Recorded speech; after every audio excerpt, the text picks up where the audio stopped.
Nagpapatuloy ang ating mga pag-aaral patungkol sa doktrina ng pagpapatong ng kamay. Isa ito sa mga saligang aral na nabanggit sa aklat ng mga Hebreo, Kabanatang 6, Talatang 2. At ngayong araw, tayo ay dadako sa ika-4 na aralin upang pag-usapan natin ang pagpapatong ng mga kamay para sa pagtatalaga at pagpapasinaya.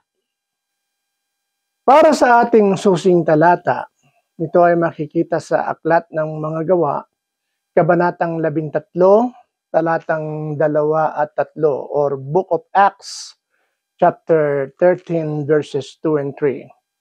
Sabi dito, habang sila'y sumasamba sa Panginoon at nag-aayuno, sinabi ng Espiritu Santo, ibukod ninyo para sa akin sina Bernabe at Saulo sa gawain na itinakda ko para sa kanila.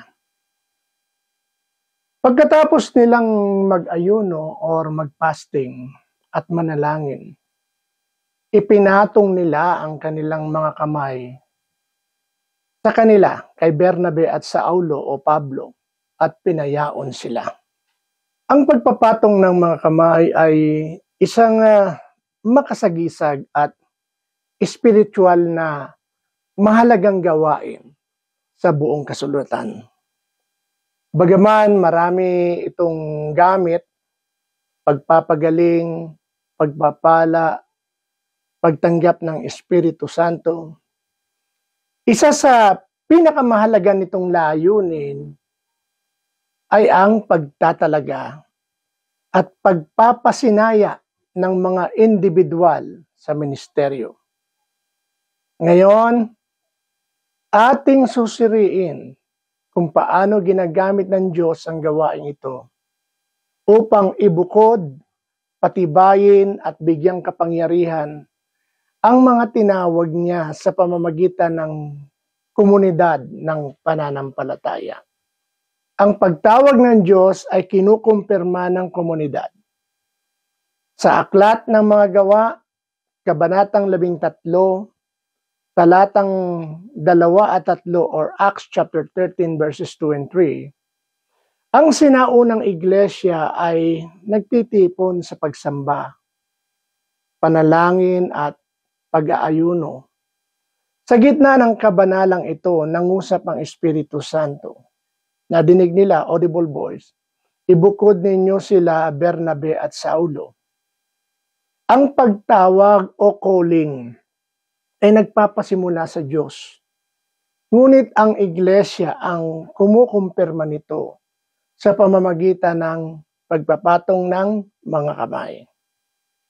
Hindi ang pagpapatong ng kamay ang lumilikha ng calling o lumilikha ng tawag.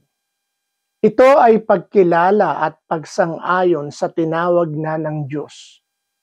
Ipinapakita nito na ang katawan ni Kristo ay may mahalagang papel sa pagkilala ng kaloob at sa pagbubukod ng mga pinuno.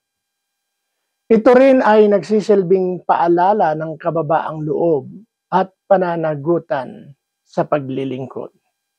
Isang halimbawa mula sa Lumang Tipan, sina Moses at Joshua.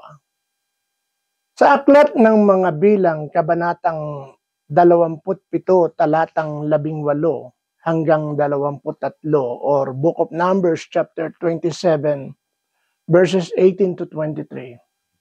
Iniutos ng Diyos kay Moses na ipatong ang kanyang kamay kay Josue o kay Joshua upang ilipat ang pamumuno at autoridad. Sa talatang 20, sinabi doon, bahaginan mo siya ng bahagi ng iyong karangalan upang sundin siya ng buong sambayanan ng Israel. Hindi ito seremonya lang. Ito ay pagpapasa ng autoridad at pananagutan. Napatunayang tapat si Josue, Ngunit ngayon, ito ay pampublikong pagtatalaga na sinaksihan ng buong komunidad. Hanggang ngayon, ang ordination at commissioning ay hindi pribadong karanasan, kundi pampublikong kumpirmasyon ng may spiritual na kahalagahan. Ang pagpapatong ng kamay ay nagpapasa ng spiritual na kapangyarihan. Sa Aklat ng Mga Gawa, Kabanatang 13, sina Pablo at Bernabe ay hindi lamang pinapunta. Sila ay pinuspos ng kapangyarihan sa pamamagitan ng pagpapatong ng kamay. Ang gawaing ito ay naging daluyan ng kapangyarihan ng Espiritu Santo. Hindi ito basta-basta ritual. Ito'y pagkakaloob ng kakayahan para sa misyon sa hinaharap.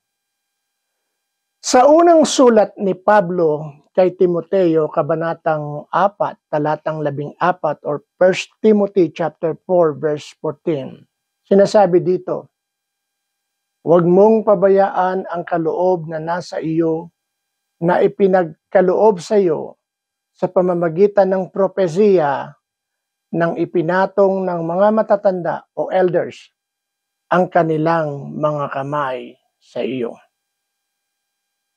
Dito, tumanggap si Timoteo ng spiritual na kaloob na may kaugnayan sa kanyang pagtatalaga.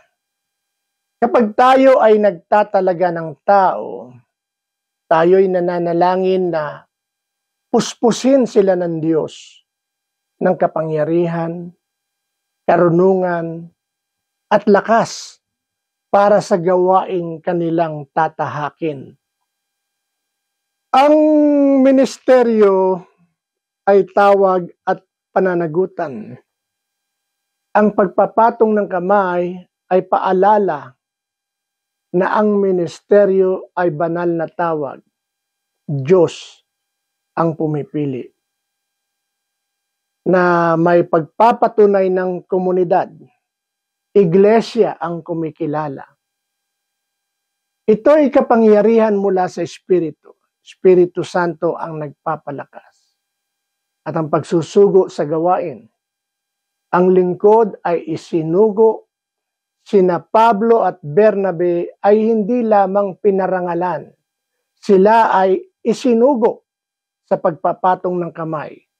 Sinimulan ang kanilang misyonaryo kahit sa gitna ng pagsubok, pagtatanim ng iglesia o church planting, at pagsusulat ng kasulatan. Ang ministeryo ay hindi titulo. Ito ay misyon.